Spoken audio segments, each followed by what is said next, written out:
Ici, une affiche qui scintille. Poème vrai, comme un cliché de cinéma. Je choisis la porte la plus éloignée du décor de paille, pour attendre l'odeur de sel et labourer le sol de mes pieds fatigués. Je ne vois plus de fin du monde, ni de tombe pour l'amour, ni rien de nostalgique.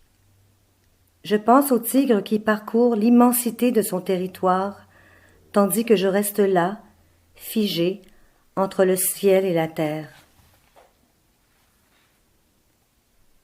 J'ai écrit sur la mort et laissé dormir mes papiers sur le tapis d'une chambre, puis d'une autre. J'oublie de respirer.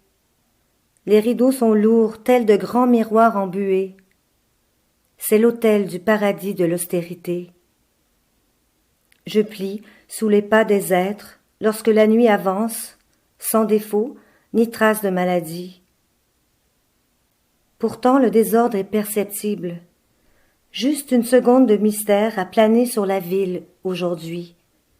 Et maintenant, je dois fixer l'écran du téléviseur et m'attacher à l'idée de ne plus repartir.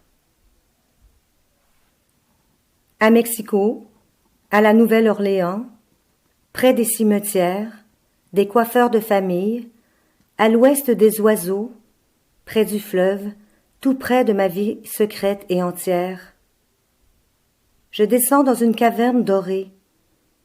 J'habite dans la piscine à l'odeur muette, sans que ma peau, mon cœur ne se transforme, parfaitement adapté au silence artificiel. Je pourrais cueillir des œillets de plastique, voir l'ordre du jour écrit sur un tableau et reconnaître le rire des personnes qui frôlent mes bras. Parfois le lit est large et je rêve d'installations étranges dans le champ de ma réalité. Souvenirs de guerre épinglés sur le mur, derrière l'homme, déprimé dans son abri. Le combat se termine dans une vision à fendre l'âme. Je dis prier pour être seul. Il m'offre la clé de la chambre à l'icône défigurée. Assise au bord du lit, comme au creux d'un paysage déterminé à durer, j'ouvre le livre du sommeil. Je m'attarde un peu sur le chapitre de l'amour. Le crayon roule dans ma maison de passage.